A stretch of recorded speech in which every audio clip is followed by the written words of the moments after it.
Yo, what's up? It's your girl Leslie from the B, and I'm right here on another episode of the Let's Be Real podcast. And today, I got the one and only, the beautiful Giggles Irene. Oh, calm down. You started off with lies. Nah, girl, bye. I need to pump you up. We don't do that enough. You know what I mean? We don't. But how you doing? I'm good. And you? What do you normally do like on a Saturday? Nothing. It just Are depends. you serious? Saturday mornings, I'm just like sleeping, washing, cleaning, preparing for the week, waiting to see who calls me to go into work. Oh, no. We gonna talk a little bit about work. But you ain't working today. We chilling. We just gonna talk, chop it up. So let's just get right to it. You ready? Okay. All right, for sure. I'm a little nervous. I'm Why are you nervous? I don't like, usually I'm doing the interviewing. Right. So it's weird, like being on the other side. But you cool. You lucky. Yeah. Because I'm here. Because I'm Leslie from the B, duh. Let's be real. Nah, I'm playing. Okay, so where you from? So I was like doing my research, doing my due diligence. What did you find? Are you stuff? Nah, I'm playing. Shit. No, you're good. Wait, so are you from San Diego? Yes. I'm from San Diego. Okay. Yeah. I'm a How little was Diego it? baby. Okay, so how was it living out there in San Diego? It was different. It's a way different.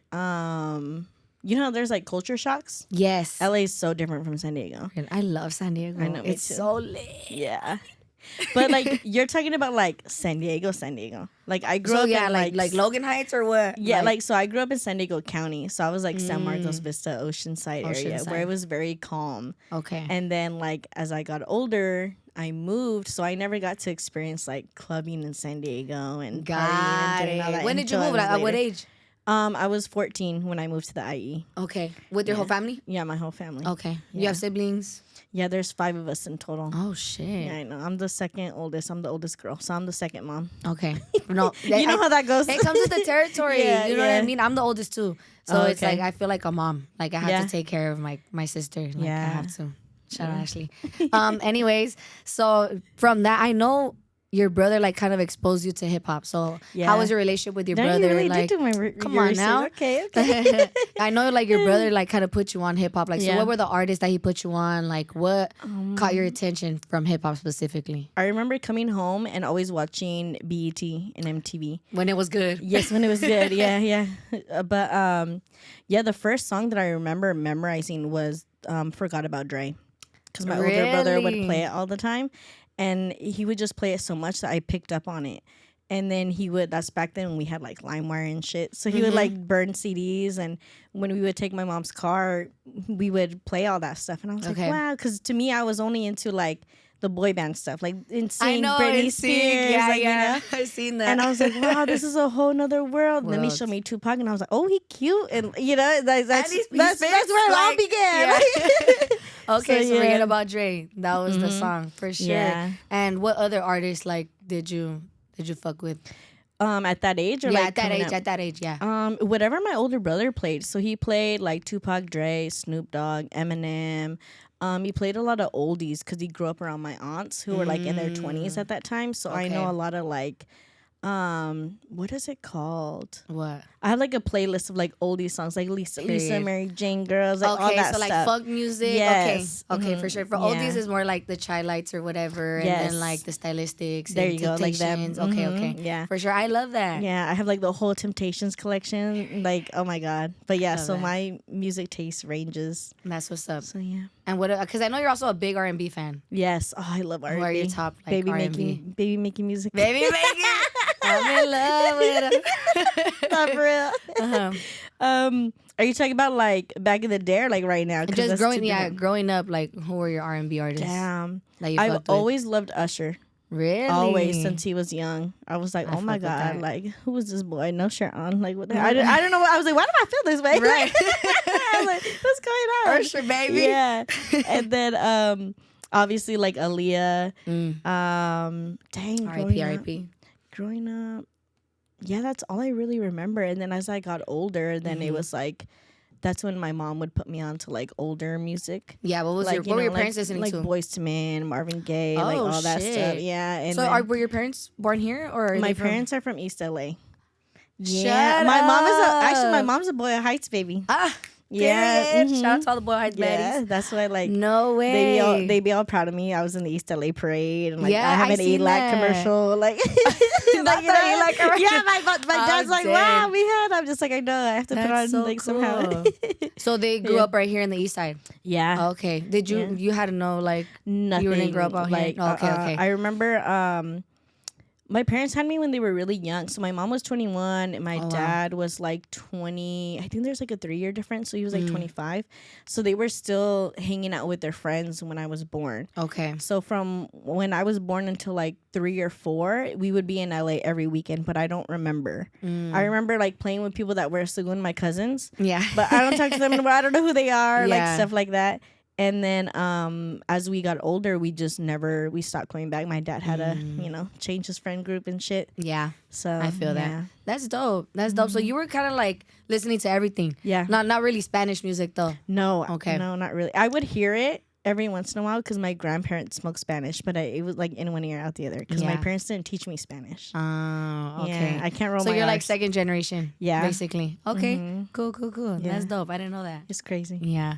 And so did you go to school like for anything? Like did you go to college? Like okay. What was your major and where did you go? Okay, so I went to Mount San Jacinto Community College in the IE. Okay, I think I heard about it. Yeah, it was like literally like down the street from my house. Girl. And it was because I wanted to go to UCR because at first I wanted to be a history teacher and major in Chicano studies. Okay. Yeah. And I'd then love to see it. my mom was so overprotective. She's like, no, you're not living on campus. You're not driving that far. You're not doing that. God. I know. I'm trying to get my degree, girl. Yeah, I'm like, but so I was like, fine, I'll do community college right here for the first 2 years, and then I'll switch over. Like, she'll get used to it. Yeah. And then I didn't tell my parents, but I had switched my major to radio without telling them. No way. At that community college. At that community college. Yeah. Oh my God. So when you graduated, they're like, that don't say history. Well, like the last year, they were like, why aren't we buying you books no more? Because they were helping me with my books. Okay. And I was like, because I don't need them. Like, I was like, I changed my major. And she was like, what? And I was like, this is something that I want to do. Like, if it doesn't work out, I could always go back to school. But I'm only young once. And like at the time, you needed to get your foot in the door with internships while you were in college, you know? Girl, it's still like that. So, I know. So like but it was hard. Like, no, especially in like the IE because there's nothing. Like there's no radio stations out there, you know? That is true. So well, none that I knew about because I didn't end up interning at some, but I was like, bro, I have to go to like Dago or LA or something. Yeah. So, I got my degree in advanced audio technology and I minored in creative writing because I love to write. Okay, dope. I love that. And what made you want to do radio or go that route? Who were you listening to? Like, I was listening a lot to, I don't want to give them promo, so you're gonna have to cut this out. No, you can leave it. But I would listen to Jeff Pope in the morning and Evelyn Arribas on the way to school. Okay. And then on the way home, I would listen to ODM. He had like an ODM after yes. What is it? Afternoon party bus mix or something.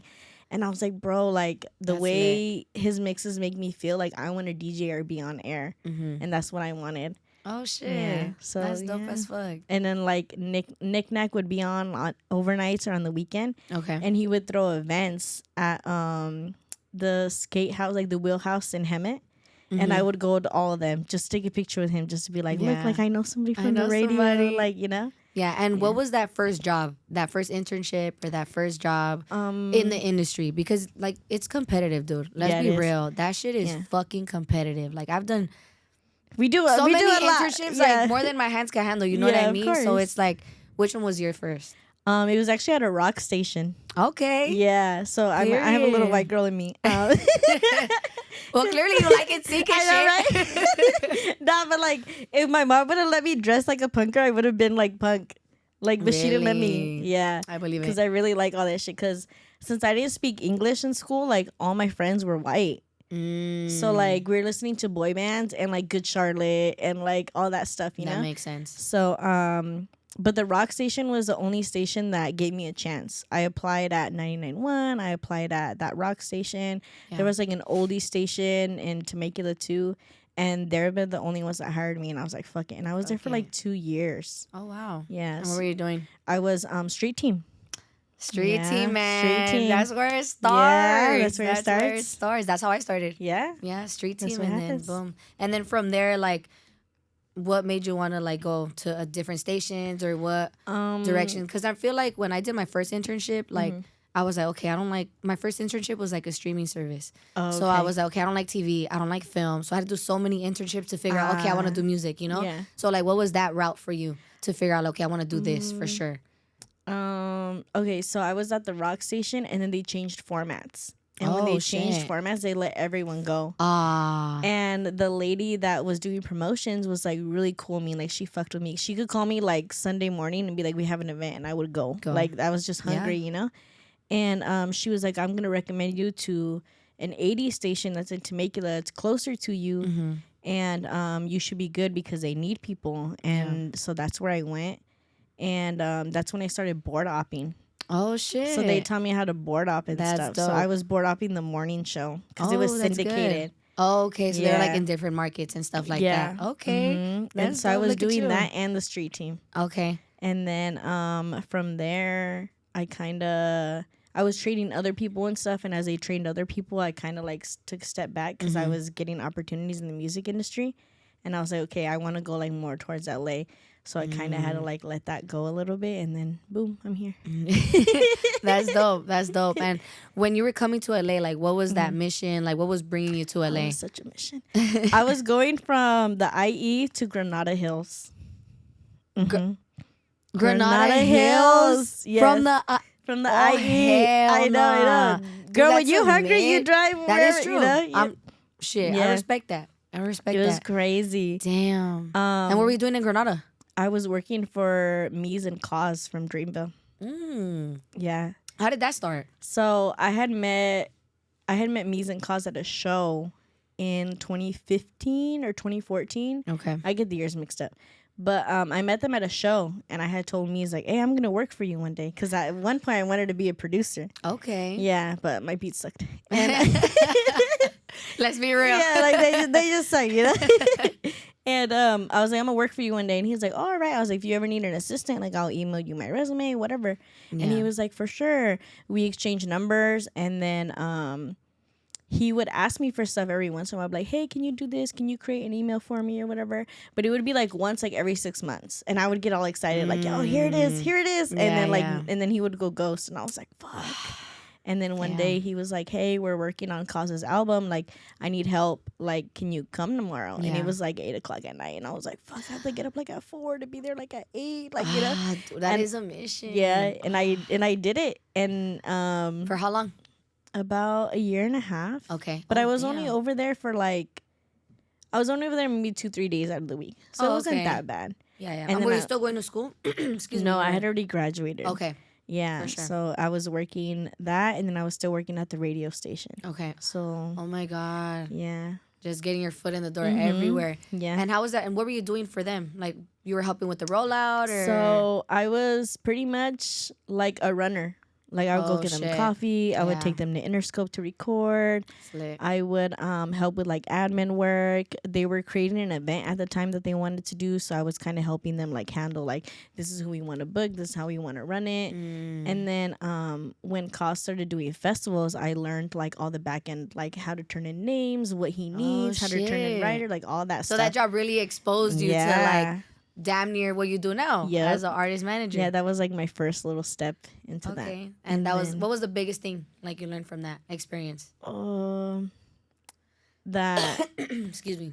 Honestly, that like that the people that I look at that are like I was like, oh my God, it's Cos. He's like, they're Dreamville, and I want to work with me. I fucking love J. Cole, so I was like, oh, I'm gonna meet him. They're just regular people. Yeah. Like, and that's not like a diss or anything. No. They're just like, they're just regular. They're like humans too. Yeah, we would just sit there and eat. I would be like, hey, traffic's gonna take me forever. Can I chill? They would let me chill at the house. We would just eat, watch TV. Like, I was like, okay, they're cool. Like, you know, and I needed that like that little glass to break, so that when I continued to work with other artists, I didn't hold them at that like high, you know, that on that pillar that they don't need to be on, you know.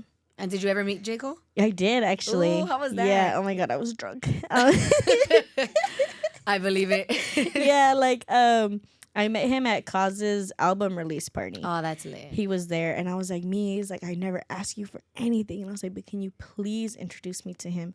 And he was like, yeah, I got you. And I was all nervous. My hands were all sweaty. And I was like, oh, my God. Because I never thought it would happen. Like, even because I was around them for so long. And I was like, it's not going to happen, whatever. And then it happened. And he's so fucking tall. And Mies was like, oh, Cole, this is Irene. Like, she's been working with me in Cause, blah, blah, blah.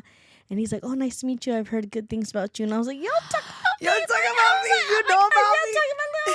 Like, you know, I was like so in shock. Yeah. And I told him, I was like, bro, like your mixtapes, especially like Friday Night Lights, got me through college. Like I didn't want to continue. I kept telling myself like, this isn't the script that I wanted to follow. Like, you know, just some of his lyrics and stuff. Yeah. And he was like, I appreciate that. He's like, I'm glad that you're here. Like, keep going. Aww. He's like, I only hear good things about you. It was nice to meet you. And I was like, okay, thank you. And like, thank you. Yeah, and I was like, and I wanted a picture so bad, but I was like, I'm here in the professional city. I got introduced as a professional. Let's just keep it at that. So I just have it in my head. Hey, but that's good because I remember like I was working for a PR company and they had like a release party for the film that we were like helping do the rollout and stuff.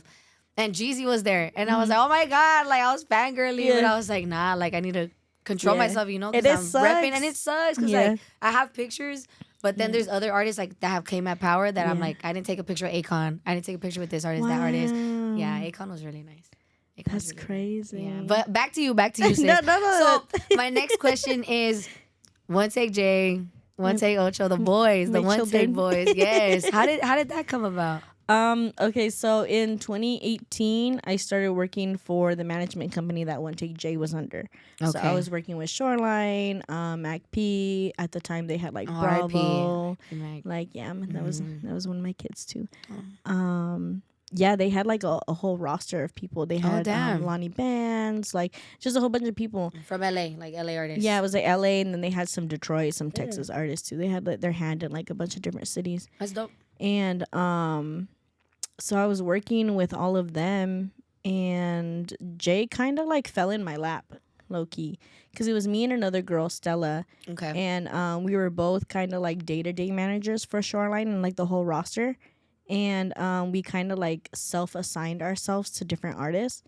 And I guess according to like Jay's like management, they said that I didn't think he liked me at first because he's very like straight faced. His energy sometimes is like, don't talk to me, very standoffish. Yeah. And they would tell me like, oh, we need you to go here and here with Jay, and I'd be like, fuck, like, because I felt like he didn't like me. Yeah, he always gave me that energy. Well, that's the energy I took because I'm very sensitive. Yeah. So I was like, bro, like I was like, I love working for y'all. I was like, but I don't think Jay really like fucks with me like that, like, you know. And I said that in a text, and then I get a call, and then they're like, why do you feel that way? And I was like, because this, like, you know. And I was like, and I just want to be comfortable in my workplace, you know. And they were like, it's funny that you say that because like he requests you. And I was like, okay. Oh, I was like, well, he don't fucking show it. Exactly. Like, what the hell? Like, you know. So why are men like that? Like, I don't know. Oh my god. And then yeah, so from then on, I was like, all right, whatever. And he kind of we got stuck with each other because since 2018, I've been working with him, and like besides his mom, like I don't think anybody knows him better than me. Like, you know, that's dope. So you've been working for quite some time. Yeah, man, I remember just going to functions and like seeing him on stage and just like to see where he's at now. Yeah. Like, how does that feel? Like as an artist manager, I feel like a proud mom. Yeah, a really proud mom. I'm just like, wow, because I remember being at like the studio sessions where he would be performing, and then like the little we would be at like these random small ass warehouses where he would perform. Yes. And then after, like, I was there for his first club appearance. Oh, nice. His first ever solo booking. His first tour. His first tour. His show was in LA at the Echoplex. I was there for that. Nice. I was dying. I had like a fever, but I didn't want to miss it. Like it was. So I feel like a really proud mom. I'm just like, oh, so it's just crazy to see like the growth of everybody. You know, projection. No, for sure. And did you, when you met One Take J, that's when you met everybody else too? Yeah. Okay. Yeah. And you manage them as well? Yeah. Okay. So I manage Jay, Ocho, and Quan. Okay. So Quan, I met him the other day. Oh, really? Yeah, he's cool. He be wildin', huh? Yeah, he's yeah. girl. I know. All of them. I know. All I of them know. be wildin'.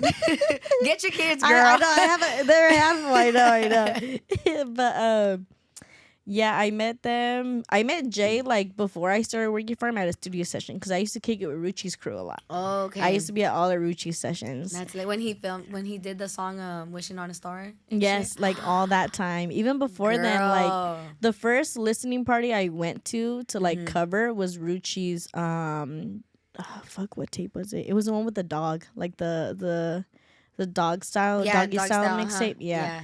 It was that I was in the middle of like somebody's backyard in Inglewood. Like I didn't know about LA. I didn't know about that side of LA. Right, so like right. I was like, oh yeah, I'm gonna go to this event. And I remember Mies going, like, you're going to that? And I was like, yeah. And he's like, oh, okay. And I was like, yeah, like Vic said I could go, like I should cover it. And he was like, oh, all right. Like and I pulled up like nothing and yeah, so that's how I got started with that crew, and then like they would be around all the other artists, and then I had met Jay at the studio, and then being around Jay, like Quan would see me, like doing my thing or whatever, and he his roll lights would frustrate me, cause I fucked with his music so hard.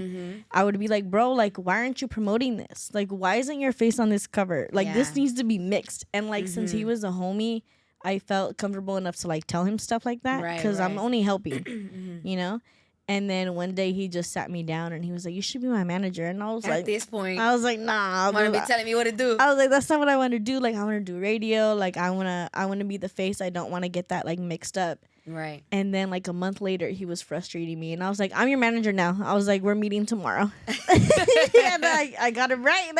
That's what's up. So, That's what up. And the same thing with Ocho. And then Ocho. We were in Vegas at day in Vegas, and he saw me like really work hands on with Jay that whole weekend, and he was like, "Hey, like I want to talk to you. I want you to be my manager." And I was like, "Hey, like I don't have no money to invest in you. Like you see what I'm doing with Quan. It's like all up to you guys. I can't manage anything if you don't give me nothing to manage." Right. And he's like, "I know what it is." He's like, "Let's do it." And I was like, "Okay." So that's how I got my 3 children. That's what's up. Ocho has grown a lot too. Yeah, he's grown a lot. He's very picky, and he's very picky, but also very creative. Like he knows that like his style of music, you can't just throw out whatever, like so he's probably the easiest one out of all of them. Who's the hardest? Probably Quan. Really? Just because Quan's hard-headed. Okay. Yeah. I see. But who's the calmest? Probably Ocho. Really? Yeah, Ocho would be like, "Hey, I'm gonna do this." I'm like, "Okay, we need this and this," and he's like, "I have it." Oh. I'm like, "Oh, okay." Period. Yeah. He works with you. Yeah, he does. Meets you in the middle. Yeah, he really does. That's so good. He's the calmest one. Yeah. That's good. They're gonna get mad when they see this. Sorry. Let's be real. Let's be real, doggy. Nah, that's dope. That's dope. And like, we're women in this industry, women of color in this industry. Yeah. Like, it's hard. It is. Let's be real. What has been like the hardest thing you've had to face or accept being in this industry, specifically music? Not just radio, because I feel like radio and music they're the same, but like they're different. It's the same, you know what I mean? Bubble. It's the same bubble, but different building. Yes. Yeah. Yes. With music, I feel like it's always more so people don't know like what I'm there for. And I carry myself I dress a certain way. I carry myself a certain way so that I won't give that impression. And there's nothing wrong with like being pretty and being dressed like, however you want to dress. Yeah. I don't have a problem with that. Like, because there are very successful managers that are fine Suited as fuck. And like, but I kept getting like the wrong impressions. And I was just like, all right, like I need to switch it up. So I started getting the sweatsuits and the hoodies and as you should. Yeah, getting comfortable, As you should.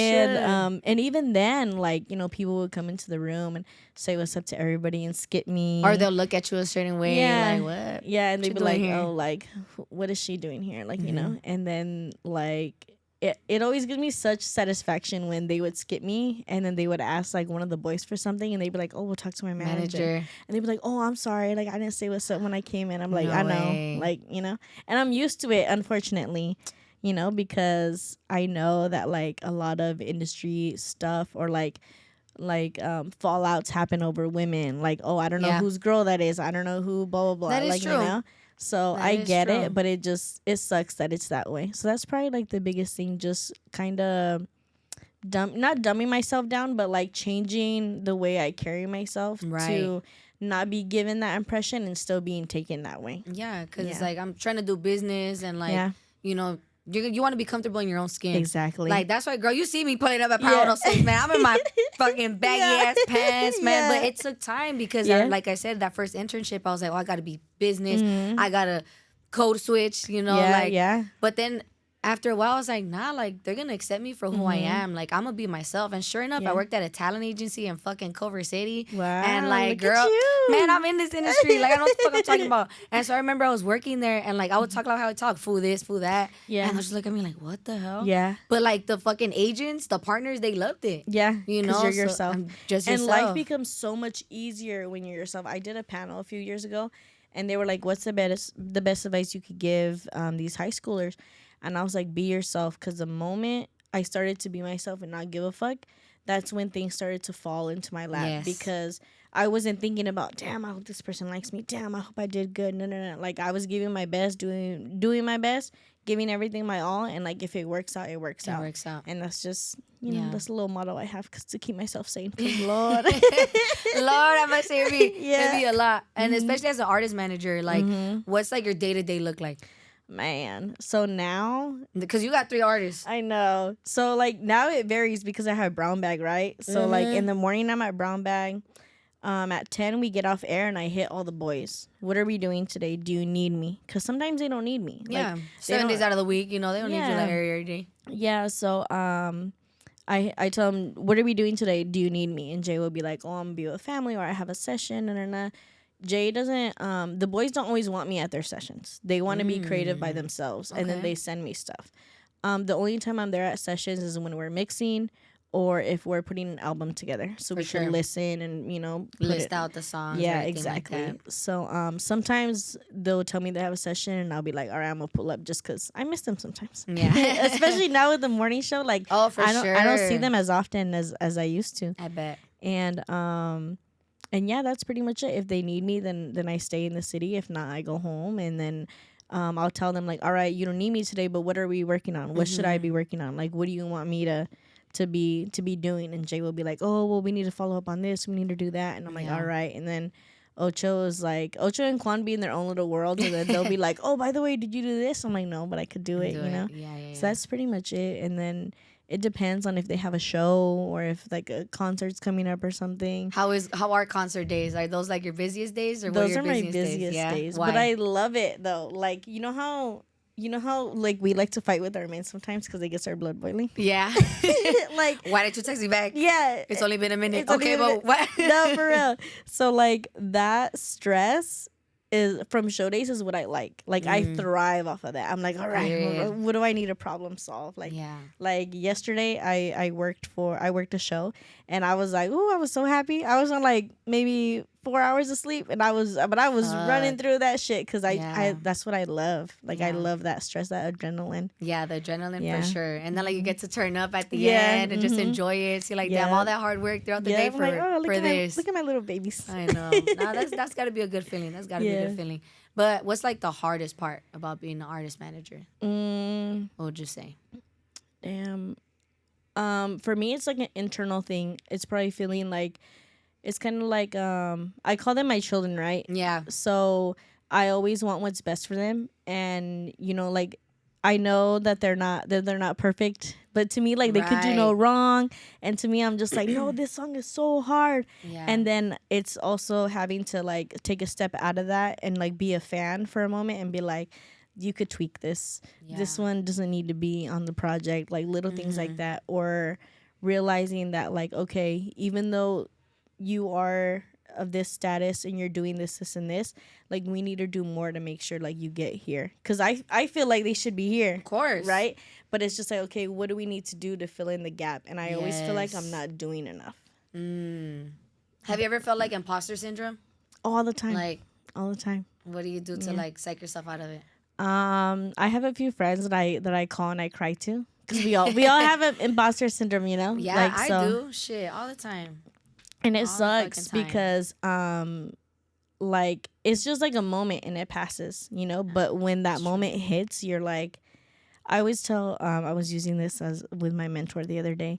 I always talk to him when I feel it like coming, because I could feel it, and I told him, I feel like I'm sitting at the edge of like the black hole of it, and like my feet are dangling, and I know, Irene. I know, it's No me weird, asustes. it's weird, no, but it's But like, I know what you mean. but That like, feeling. I know, since I know myself so well, I know when it's coming, and I told him, I feel like I'm sitting on the edge sometimes, and I'm just like dangling my feet, but I also know not to let myself get to that point where I'm gonna jump in, because it's hard for me to get myself out.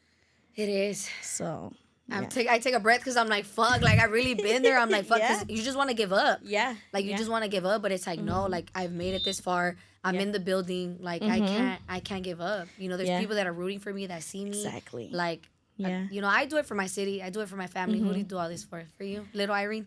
I do it for little Irene. Little Irene. Yeah. What would she tell you right now? Yeah, she'll probably be crying like, "What the fuck, dog? Like, You do all this shit. Like, you do all this shit. Have you made it sink it?" You're right, girl. That's what she would tell me. Yeah, I'm dead. But yeah, that's who I do it for. Because I tell myself, like, if it gets too hard, I could get a regular job. But life is so, Facts. it's hectic, but it's so, like, you never know what's gonna happen every day. So I don't think I would be able to. I think I would become depressed to like stop all this and get a regular job, because I knew that I didn't give it my all, and I'd be like, damn, like, you really gave yourself this routine when you know what life was like before. You exactly. Like, you didn't have those opportunities before, and now that you have them, you're just gonna let them go. Because I could get a regular job when I'm like 60. Girl, we could, like, right now. Yeah, but it's like, so, but I'm already here, so why am I gonna do that? Yeah, backtrack. Like, like, I already went through all the depression, all the driving, bullshit. all the bullshit. Like, I already learned all this just to like go fucking work at an office. Like, you know. No, we ain't doing so that. it's just weird. That's like, dope. so that's what I have to keep telling myself. Like, you could stop if you want, but for what? Yeah. You know? When you've already made it this far. Pissing off my parents and shit for what? Yeah. I know. Like, you know? Girl, I can relate. Anyways. So, that's a whole other therapy session. I'm gone, bitch. No, but I wanted to ask you, like, we're speaking about work. Besides your artist manager life, you're also on Power 106 with Brown Bag. Shout out Letty, shout out Vic, Angie, the whole team. Yeah. How is it working with them? How did that start? Like, I know, I feel like you guys already had a relationship before Brown Bag. So how did that relationship start before Brown Bag? I always have to take the time to thank Vic. Why? Because Vic is my he's my industry brother. Okay. Because Vic gave me my first start in like the blogging space back in 2016 or 2017. I forget the years, full. It's been too long. But yeah, I remember he like when I started working for Mies, like I was getting more interaction on Twitter because he was helping me like stay tapped in with like LA music, like. So, and Twitter's hard to like get engagements, low key. Yeah, so I became like a part of a whole different like music industry Twitter. Got it. I was keeping track with like all the artists and stuff, and I was trying to get into. I wanted to do journalism. So I had started. Nobody would give me a chance. You know, they say like build your own door. I hate that shit, but it's true. So I started my blog, and I would go to shows and I would write about the show. And oh shit, that's lit. Vic had followed me one day randomly on Twitter, and then I had went to see J. Cole at the Forum, and I wrote like a long ass article on it. Oh, I bet. And and he was like. He retweeted it and he was like, yo, this is tight. And I was like, thank you. And then he DM'd me and he's like, have you ever thought about like writing for a blog? Like, he's like, I get new music releases and you could write for my website. And then he's like, I can't pay you right now, but like, it's a dope opportunity. And I was like, I'm already doing all this other shit for free. Like, why not do something that I like? Yeah. So I told him, yeah. And I remember my first release was Buddy, his Magnolia EP. Okay. Yeah, that was my first like write-up on rosecranceav.com. And then he would just send me the stuff because he had his little boy and he had like a regular job. Yeah. At the time, I was still interning at a radio station, and then I was working with Mies, but I didn't have like consistent money. So I was doing like little like one-off jobs here and there, side gigs and shit. So I was picking my own schedule. So he would be like, "Can you go to this?" And I'm like, "Fuck yeah!" and I would just go lit. And then he needed somebody to like take pictures when he would do Rosecrans Radio. Okay. At Dash Radio. And so I started pulling up and doing that. And he had co-hosts. He had Marina Moreno and Cypress Moreno. And then so that's how I met Cypress. And then Marina like put me on to like hella more R&B because she was an R&B DJ. Okay. So yeah, and then they life happens and they were like, hey, I can't show up, I can't do this, and Vic was like, hop on mic with me, like help me book artists and hop on mic. So that's how I was like his co-host for a little bit for a few episodes and stuff, and then we went to South by together, like our whole crew. And Vic just couldn't get rid of me. Clearly, you're still here, and I'm still here. So like, that's dope. Over the years, whenever he was doing anything and he needed extra hands, like, hey, like I'll pay you to do this, and then through that, like I had gotten my own show at Dash, so like it was cool that I had like started there with Vic, and then I got my own shit there with Vic, And then in 2020, COVID hit. And like, so Jay wasn't touring. We weren't doing anything. Yeah. And I started working for like for Duno's manager. Okay. So that's how I met Duno. And then Duno was working with Vic.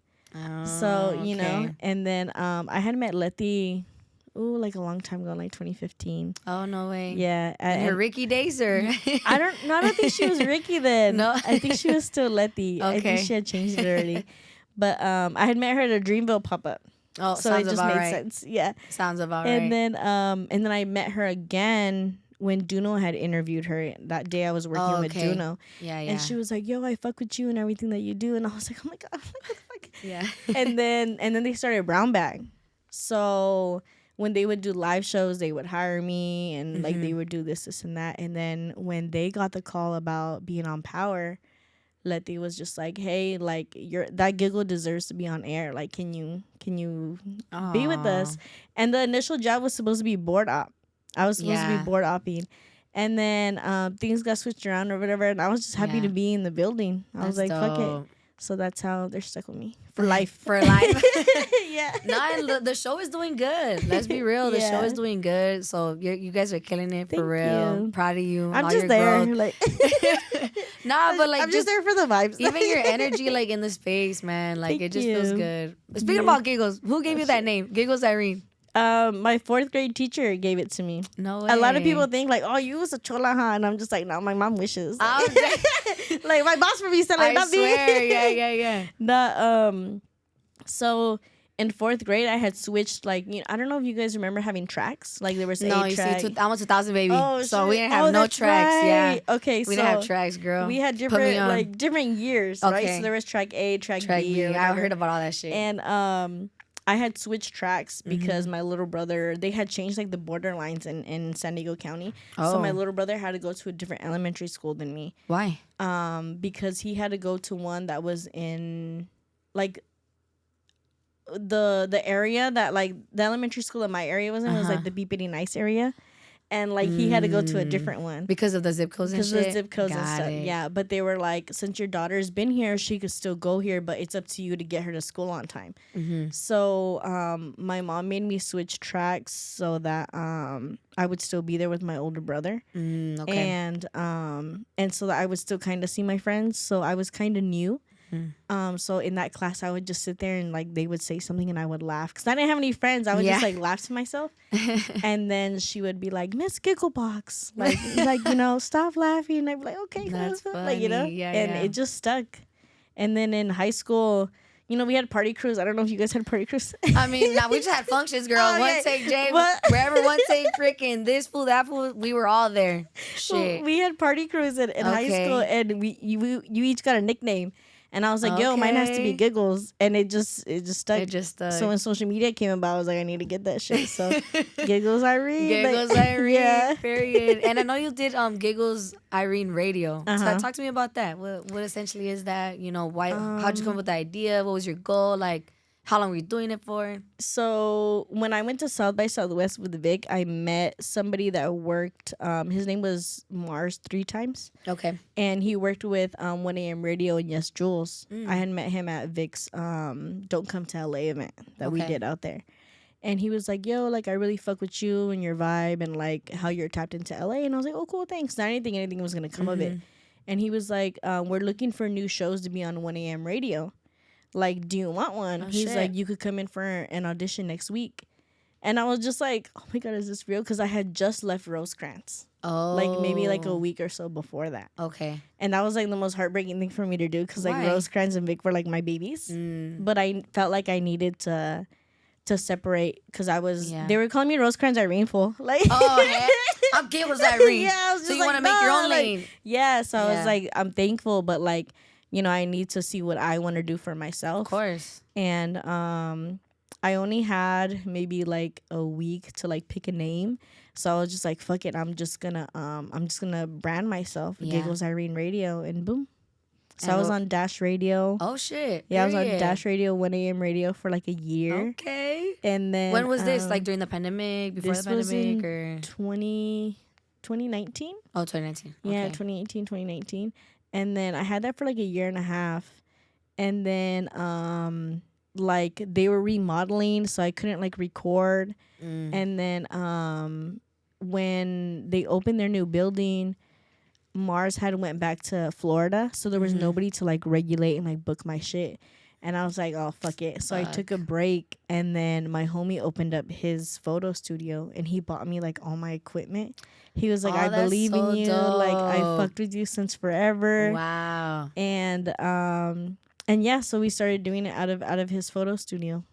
So I was sick. Yeah, it was crazy. That's dope. But and so you're not doing? I'm not doing it anymore. I feel bad because I have all the equipment in my house, but it's because like I want to continue doing it. Yeah. But I also want to be in the correct mental space because right now I don't have it. Yes. And I don't want to waste these artists' time. I don't want to waste my own time. Right, because you got a lot, girl. You got a lot going on. Yeah, and then it costs money. And like the let's book be real. space, like to edit, like, you know. Yes, so the lashes, the nails, everything. It all costs money. Yeah. No, that's true. And like being in the industry, you know, as a girl, guys are always around you and stuff. Like, is it hard dating in the being in the industry, or is it easy, or what you think? It's kind of, for me, it's been easy just because I get like the little sister vibe. Like, I'm everybody's little sister. Yeah, you're the homegirl for sure. The easy part is that no matter where I go, like, I'm good in any hood. Like, like, okay, you know, bang it out there. Bang it out there. Like, I know people like everywhere, and Yeah. everybody knows like, oh, that's Irene, that's Giggles Irene. Like, even if they know me as Jay's manager, they know I'm not on no fuck shit. They know like, oh, like, make sure she good. Everybody, I used to carry my siblings with me everywhere. Oh, so shit. they see my siblings out like, oh, what's up? Like, you good? Like, you know. That's So dope. that I've always felt safe. I've always felt protected. I feel like I have big brothers everywhere. So That's like cool. that's always been easy. The hard part is that like I get little sistered. So like when I don't want to be the little sister, I'm just like, fuck, like, I'm you know? trying to shoot my shot Yeah, here. like you're trying to shoot my I'm shot. trying to flirt. Yeah, like, you're being you're not lame, flirting like, back. Like, fuck, you know. So I kind of gave up on that low key. Like I just stopped. Like I was like, oh, ni modo. Like, and I'm glad that I did, because I don't want to ever walk into a space and feel awkward because of somebody I dated that was there. So, and like I also, something that that my aunts have always taught me is like, if you're gonna be embarrassed of like what you've done in the past, then don't make it public. Like, you know, so like don't date anyone if you're gonna be like, oh fuck, like she's they're not there. wrong. Yeah. So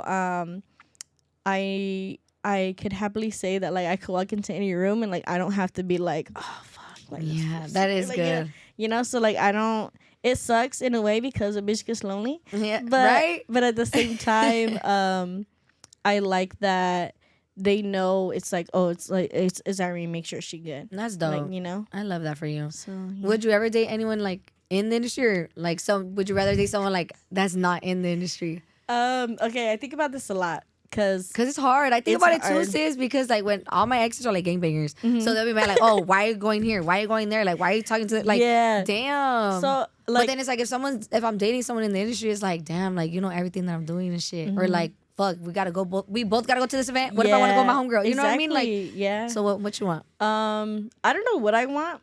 I just know how it would go because I've talked to guys before and they're like, you really the only one at the studio? I'm like, fool, I'm there with Jay. Oh my god! Like, you know, how old are you? Like, yeah, like so. How you grown? It made me realize how immature the people I attract are. Unfortunately, same, so I'm just like, fuck, you know.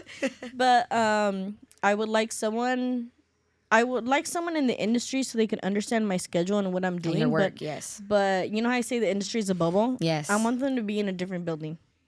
That makes sense. You know, like be like a photographer, a videographer, or something. So you understand that I need to be out late and this is why I need to go to this event and this is why I need to be here. But also you don't need to hold my hand because I was here before you and you don't need to hold my hand. And I was doing this before you. Exactly. And I'm going to still do it. Yeah. Regardless. And then I'm afraid of dating someone who's not in the industry because I don't want them to be like, oh yeah, like I get to go here, I get to go there. Yes, all the perks. Yeah, all the perks. All the perks. Like it took me forever to get these perks, bro. Exactly. And if anybody's gonna get these perks, it's my siblings. I carry them with me everywhere. I'm gonna carry them before I carry anybody else. No way. So like, what do your siblings tell you? I'm the best sister ever. Aw, that's dope as fuck. But my older brother always tells me, you're gonna get a man, you're gonna forget about us, and I'm like, nah, because I don't want to carry someone around that's not part of the industry. And then have them make friends with my friends and be like, oh, well, I'm here because so-and-so invited me. I got invited because I know. Like, I saw that. I just, so much drama. Yeah. You know? It's a necessary drama. Yeah. It's a necessary just, like, scandal and everything. Yeah. So it's just, like, no. But how do you balance everything? How do you balance, you know, time for Irene, Giggles Irene, Manager Irene, Power 106 Irene? Like, how do you balance it? It's crazy. I'm still figuring that out. I'm still figuring that out because sometimes, like Letty says, the show never stops. You know, because there's not wrong. There's always content. Something could always be thought of content. And she'll be like, "What'd you do in your life?" Like so that we could, you know, talk about or whatever. Yeah. And I'm just like, I don't want to tell you because I don't want to talk about it. I know, girl. Feli be putting my business out there. I'm like, fool, you really gonna make me say this shit right now? Like, bruh. Yeah. So I have to be like very careful of what I say. Yeah, for sure. But she's gonna see this and be like, "What the fuck, Irene?" I know. But yeah, I'm still figuring out that balance because what I usually do is like, I know. I've been through depression a few times, so like I know when I'm getting to like that ugly dark space, that bubble. Yeah, so I know, and the boys know because they've known me for so long. Like Ocho will tell me like, "Hey, take a day." Like they could tell by my energy. Like I'm there and but I'm not there. Energy don't lie. Yeah, and they know. So like sometimes I'll tell them like, hey, you guys don't need me today. I'm gonna go visit my family in Dago, or I'm just gonna have my phone off. Like just little things like that. I realized that like I love writing. I don't know what it is about like pen to paper and like a little notebook, but like it's a feeling. Yeah. That really keeps me sane. And I know that like life gets to me more because I don't have time to do that every day. But when I do it, like, oh, I feel so much better. Yeah. So sometimes I have to take a day to just write like all fucking day. I love that. And I'm good. But other than that, like, oh, okay, I can't. I'm just here vibing and like crash. Yeah. Girl, aren't we all low key? Now, well, look, Irene, just thank you so much for coming. I appreciate you. You're dope as fuck. Keep doing what you're doing. Thank you. I love seeing you at Power. Like it's dope. Like you're just killing it. I love everything that you do, girl. So we're already gonna wrap up this shit. But before we do, I like to do this segment called Let's Be Real. Okay. So I'm gonna do like a couple questions and just like answer me in the realest way. This is how she's gonna get me. I'm gonna try. Okay. First question. Let's be real. Where does your obsession with Hello Kitty come from? Because every time I go on your page or every time like you pop up on my shit, it's like Hello Kitty, Hello Kitty, Hello Kitty, Hello Kitty. You go to every fucking Hello Kitty I know, night for real. at Dodger Stadium. I'm like, this Hey, bitch loves I'm Hello supporting Kitty. the Dodgers. At the end of the day. You know? Where does it come from? Who exposed you to fucking Hello Kitty? My friend Celeste in elementary school, she was Filipino, and I went over to her house for a sleepover. My parents didn't make sleepover because Typical Mexican shit. Una nunca sabe, right? Yep. But I went over and her room was just Hello Kitty. Goddamn. And I was like, bro, this is so cool. And I was like, where the hell did you get this? And then so my mom asked her mom, and then every time we would go to the mall, we would stop by the Sanrio store, and it was so expensive. It still is. Yeah, it still is. But like, I have big girl money now, you know. Yeah, my bad. You know? My bad.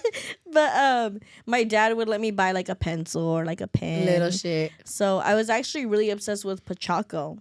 So I have no idea who the fuck that so it's like is it like the little white one. Oh, okay, The dog. yeah. Yeah, so I was obsessed My sister's with that obsessed one. with that fool. Yeah. Everywhere in the house, dude. Yeah. Everywhere. Because my homegirl was obsessed with Hello Kitty, and I was Got like, it. I don't want to copy her. You know, I was like, I need to be different. And Yeah. then I was a tomboy. The dog like played soccer and basketball and shit. Oh, okay. So I was like, it's me. It's me. And then as I got older, they stopped making shit of him. So I was like, fuck yeah, I have to buy Hello really? Kitty stuff. Yeah. And red is my favorite color. So like. Oh, she would, does wear she would red, be in huh? red. Her bow's red. Now they make her in pink and shit. But it's so fucking annoying. But Wow, that's get your hilarious. shit together, Sanrio. I'm dead. Hello Kitty gang out here. All right, next question. Let's be real. Out of all the artists you met, which interaction do you remember the most? Damn. That was the most significant. They're just like, fuck. Probably my Cole interaction. Really? Just because a lot of people don't believe that it happened. But I know it happened. And it was just always my goal to like express to him that like, even though he felt like he could be doing more, like at that time, that was everything to me. That's you dope. know? And I got to tell him that. And I always wanted to tell him that. Like after that, I was like, if I don't become successful, like I don't care. I'm at Cole. And I told him. That's like, all that I talked matters. to him. Yeah. Like we good. Period. All right. Last question. Let's be real. What advice do you have to give to women who are just getting their foot in the industry? Damn. I could write a book. But don't let nobody belittle you or make you think that you're small, because a lot of the behind the scenes that we don't see and that we don't get credit for is women. Facts. The best music is picked by us. All the creative roll-ups are made by us.